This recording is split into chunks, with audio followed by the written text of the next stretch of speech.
Bleacher Report listeners, my name is James Hill. I run the YouTube channel MrBucsNation, where we talk about all things Tampa Bay Buccaneers, and that's what we're doing in this live stream today. As you guys can see from the title, we're going to be discussing draft day trades for the Tampa Bay Buccaneers. It is something that a lot of teams consider, a lot of teams do throughout the draft process as well. This includes moving draft picks. This includes moving players. There's so many different things that can happen throughout the NFL draft, but that's why we all love it, right?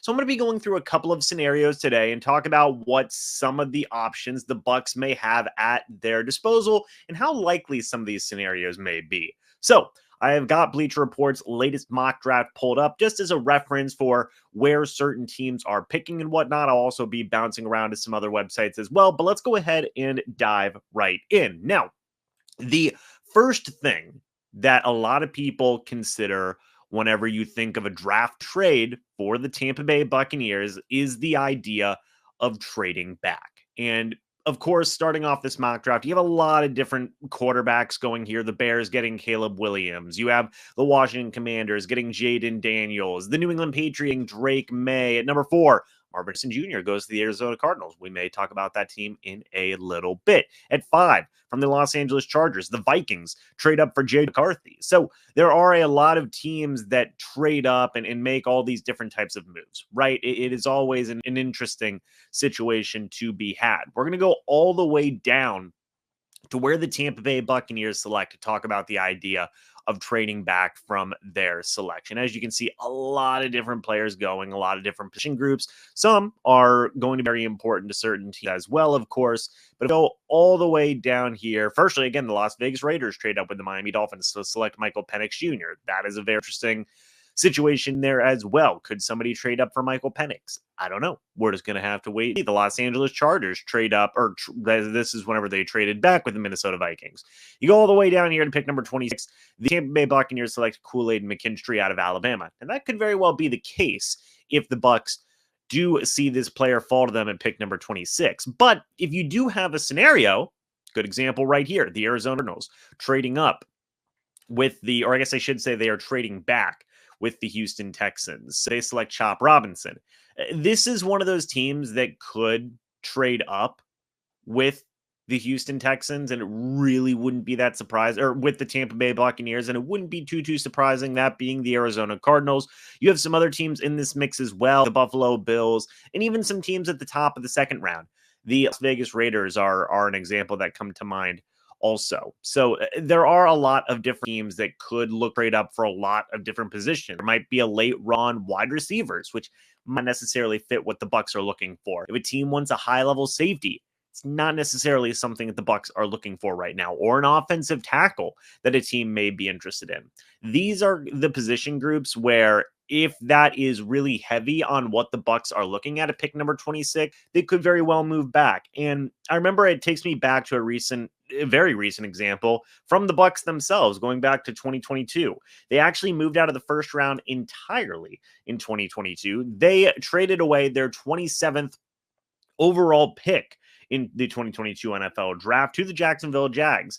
And the Bucs received pick number 33, pick number 106, and pick number 180. The Jacksonville Jaguars received pick number 27. I think it is entirely possible that if the board does not fall necessarily in the Bucs' way, we could very well see a trade back. That is something that is a very legitimate scenario, in my opinion. Now, will it ultimately happen? I don't think so. My mind says no, just because of the way the board seems to be falling in mock drafts and whatnot. I could see the Bucking a cornerback in round 1. It would not surprise me. Could see the Buccaneers take an edge defender, and it would not surprise me. I could see the Bucs easily take an interior offensive lineman. For example, in this mock draft, Graham Barton is actually taken after the Buccaneers selection. I think that if he's there at pick 26, would be heavily considered by the Bucs and would very possibly be the pick as well. But, at the end of the day, if a team comes up with a really good offer, I could see the Buccaneers drop back to the top of the second round and still possibly be in play for a guy like Chop Robinson, still be in play for a high-level wide receiver, maybe a Keon Coleman from Florida State. Now, that may tie into something I'm going to be talking about a little bit later on in this live stream, but they could take a wide receiver early. We'll have to wait and see on that. I don't think Graham Barton would be there in the second round, but if he was at the very top of round 2, I think the Buccaneers would be all over that opportunity. They would have some options in the second round. And I know some people maybe off at the idea or roll their eyes at, oh, trading out of the first round entirely. But folks, you're looking at a 5-6 pick difference there. I don't see the big difference in terms of talent between the late first round and the early second round. Now, you can argue that that fifth year option would be very valuable as well. I'm not going to really disagree with that, but point being is the Bucs do have some options to trade back if they want to. Again, depending on what position groups are available there, maybe you could see a trade back, and maybe you could see a very similar trade scenario to what they had in that 2022 NFL draft, where they got pick 33, pick 106, which I believe was a 4th rounder at the time, and pick 180, which I believe was a 6th rounder at the time. And folks, Jason Light loves to have draft picks. He loves to have extra ammo to move around in an NFL draft and just do a lot of different types of things. So again, if there isn't a player that the Buccaneers absolutely have fallen in love with or fit a very dire need, wouldn't surprise me at all if they move back from pick number 26. And the one team that I have as an example, I guess 2 teams, the Las Vegas Raiders would be an interesting team, and the Arizona Cardinals would be an interesting team as well. I see Brian commenting here in the chat saying trade into the top 3. Now, this is the next trade scenario I want to go over. Not necessarily trading up into the top 3, because that would basically be an impossibility in my opinion. But what about trading up in the NFL draft? What could the Buccaneers do here? Well, it's interesting because the Bucs actually did trade up in the 2020 NFL draft. Now, this was only 1 pick, but it is notable. The Bucs got the 13th overall pick and pick number 245 in the 2020 NFL draft as they traded up with the San Francisco 49ers. The 49ers got pick 14 and pick 117. So the Bucs gave up a 4th rounder and got a 7th rounder in return to move up 1 selection. Now, that was to select an all-star tackle in Tristan Wirfs, so take that for what you will. But trading up is expensive, folks. Trading up is very, very expensive. Just a good example here, the Miami Dolphins, in terms of trading up, take a look at this. So the Raiders are moving up from, let's see, the 44th overall pick all the way to pick number 21. Okay? Here's what the Raiders have to give: a 2024 second round pick, a 2024 third round pick, and a 2025 third round pick. So 44, 77, and a third rounder. The Dolphins get that. The Raiders get the 21st overall pick, a 2025 5th round pick, and a 2024 6th round pick. So you're giving up you're giving up a second rounder and 2 third rounders to move up, let's say, what is that? Essentially 23 selections. Now that's a lot. That's a lot to move up. I want to see if there's a better example here in this mock draft of teams moving up maybe just a couple of slots. I don't necessarily believe we're going to see one. But if you are looking to trade up in this draft, you may have to give up another 4th rounder if you're the Bucs. You might have to give up that extra 3rd rounder that you got in the Carlton Davis trade.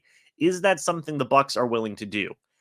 Possibly. I mean, there's a lot of people that you could trade up to possibly get. There's edge defender Latu from UCLA. I think that dude's an absolutely amazing player and would be the number 1 dog in the Bucs pass rush immediately. You have Jackson Powers-Johnson, which the Bucs could absolutely trade up for as well. You could see teams trading up for a quarterback like Michael Penix. I don't think the Bucs are in that mix, but those are a couple of guys. Maybe Byron Murphy, the second out of Tech, could be an option for the Bucs. Maybe a guy like Tyler Guyton if you just want to move up a couple of picks. But if you're looking to get into the late teens, you might have to go to the 3rd rounder, man. That's not going to be, not even might. You will. And probably some change after that as well. You're probably going to have to give up your pick. You're going to have to give up maybe that 3rd rounder and maybe some changes in there as well if you want to move up to the late teens. Now, trade up targets, again, edge defender Latu from UCLA. Dude is a beast. I understand. I see why people are concerned about the injuries and whatnot. I mean, it knocked him 2 years out of college football to begin his collegiate career with a neck injury. Not worried about it. This dude's an absolute beast, and I think he will continue to be a beast going forward into the NFL. Now, trading up for a guy like Talise Fuaga out of Oregon State, did have a combine interview with him. I don't know if they've brought him in for a top 30 visit yet, but that is a possibility as well. Let's say a guy like, I don't think they'd trade up for Brian Thomas. I don't think they would. Even if he falls, I couldn't see it. But there are some other options out there. I don't think any of these guys you really see falling, like a Dallas Turner or even like a Jared Verse or anything along those lines. I think really you're trading up for either a guy like Fuaga out of Oregon State, Talise Fuaga, which pick 18, that'd be kind of range of where the Bucs would trade up, or pick 19, you get Laiatu Latu. Those would be two guys, also Jackson JPJ. Those would be three guys I could see the Bucs trading up for, and right in this mix, right? Pick 18, 19, and 20. I don't think the Bucs go above that. I really don't think they go higher than trading up to 18, 19, or 20. That is just kind of how I see it. I don't think that is a scenario where they would try and move up in the top 15 or whatever it may be.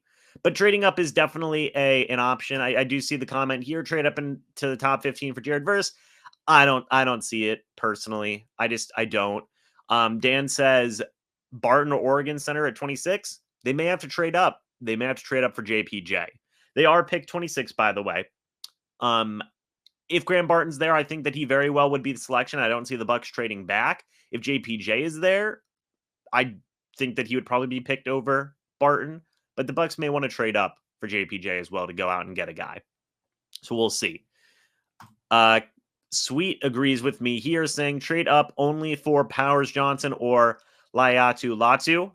It's kind of the scenario I've brought out here. So trading up is another scenario that you could see for the Bucs.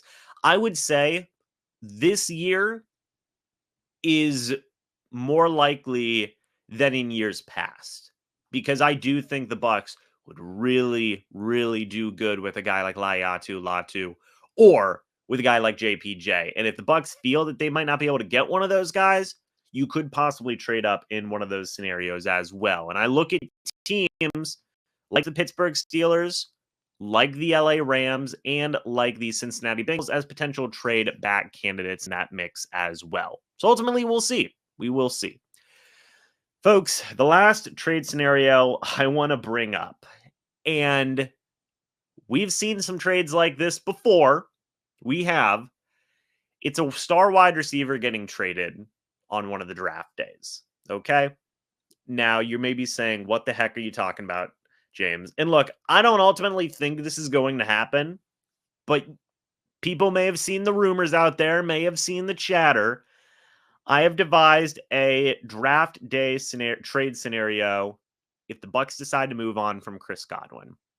Again, I don't think this is going to happen. I far and away do not think this is going to happen. But the Bucs have been interested in Keon Coleman out of Florida State. I've talked about the idea of him possibly being a future successor to Chris Godwin or a Mike Evans. Chris Godwin is on the last year of his deal. I think he's due $27.5 million. It's a lot of money. Now, Chris Godwin's a very, very good player, but what type of draft day trade am I thinking of? Well, there have been a couple of star wide receivers getting traded on draft day in the past.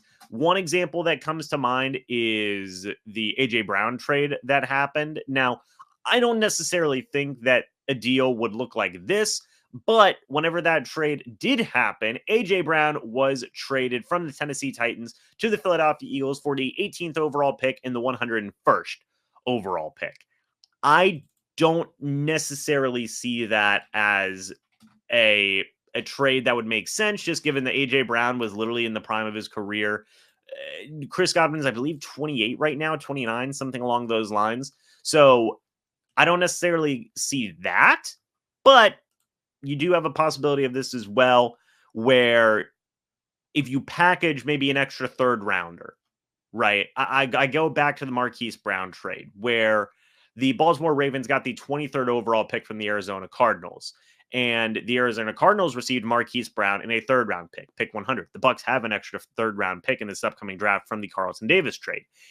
You could get an extra first-rounder if you throw in if you throw in Chris Godwin in a third-rounder to a team. If we go back to the mock draft here, let's say Keon Coleman is still on the board, and I don't know, let's say you make your selection, you get JPJ, you get Graham Barton, something along those lines here at pick 26, you keep on going. Maybe you have a scenario where, let's take a look, maybe the Buffalo Bills want to trade for Chris Godwin. They give you pick 28. They just got rid of Stephon Diggs. They just got rid of Gabe Davis as well. He went to the Jacksonville Jags. They need a wide receiver bad. They give you pick 28. Maybe you give them back a 4th rounder, maybe a 3rd rounder in there as well. And then you can select a guy like a Keon Coleman with your 28th or 2nd first-round pick. That's a legitimate possibility that I wouldn't throw out if the Bucs do decide to trade away a guy like Chris Godwin. I think a really good template is that Marquise Brown trade. Again, where the Ravens received that 23rd overall pick, the Cardinals got Marquise Brown and pick 100.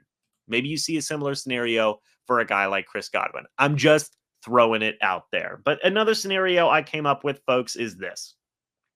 What if the Buccaneers did a player and a draft pick for Chris Godwin? Much like what I just talked about, but on a bit of a different level. Let's say they make a trade with the New England Patriots. This is a team that the Bucs have made a good amount of trades with in the past, and let's see if they do it again. I have the Patriots getting Chris Godwin. They need a star wide receiver. This is something that they would get a number 1 wide receiver in Godwin.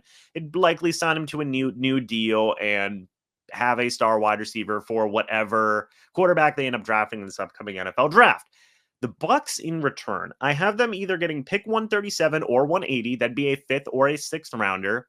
And I have them receiving a pass rusher in the form of Matt Judon. Now, a lot of people are going to remember Matt Judon from the past couple of years. During his time with the Baltimore Ravens, he's 31 years old, will about 32. I think he'll just be a little bit over 32 years old by the start of the upcoming season. But you take a look at the stats, and there's a lot to like with Judon. I mean, there just is. You take a look throughout his career, he's never had a season or 4 sacks, and that was starting and playing very limited throughout his time in Baltimore. Again, 34.5 sacks, playing in 49 games, starting 49 games is efficiency. With the New England Patriots, 32 sacks, starting 33 games. This past year, he had 4 sacks in 4 games, and that's all he played throughout the year. Injuries are a concern, but he did make 4 straight Pro Bowls before that point. He had multiple double-digit sack seasons in 2021 and in 2022 as well. If you are looking to get more just player value, which he's also on the last year of his deal as well, you probably would have to re-sign him to some type of contract. I could see the Bucs being interested in a guy like Matt Judon. It helps an immediate need, gives you much more flexibility in the upcoming draft.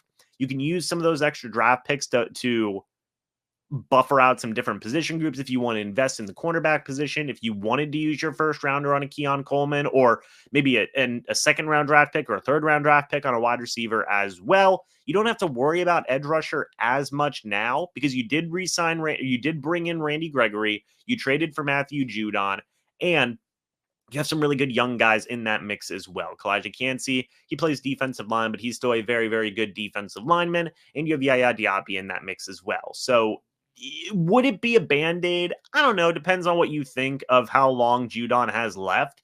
But I wouldn't 100. This could be a scenario where, hey, both teams benefit, right? And the Bucs still do get a little bit of draft capital afterwards to add some more depth to position groups also. So that was another trade scenario I'd come in mind. But one that really is interesting to me for a Godwin type of trade is that scenario that we looked at, where maybe a team gives you a 1st rounder, you give them Chris Godwin, and let's say a 3rd rounder in return.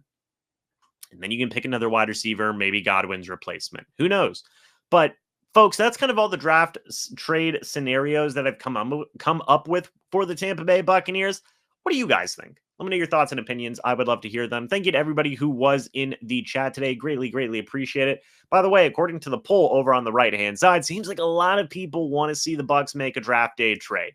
86% said yes to 14% saying no. So a lot of people want to see a draft day trade. makes a lot of sense. It is always a fun time. But hopefully you guys did enjoy this live stream. Again, my name is James Hill. We're on the YouTube channel MrBucsNation, where we talk about all things Tampa Bay Buccaneers. If you guys have enjoyed this live stream, stay tuned because I'm going to be doing a lot more live streams here in the month of April on the Bleacher Report app here, where you can also not just find me and all things Tampa Bay Buccaneers, but all things NFL, all things MLB, all things NBA. Basically, anything that you want for the entirety of sports, you are going to find here on the Bleacher Report app. So make sure you guys stay tuned in. Thank you guys so much for watching this live stream. I hope you all enjoyed. Again, my name is James Hill. I'll see you all in the next video or the next live stream here on the Bleacher Report app. But until then, and as always, guys, goodbye for now, and go Bucs.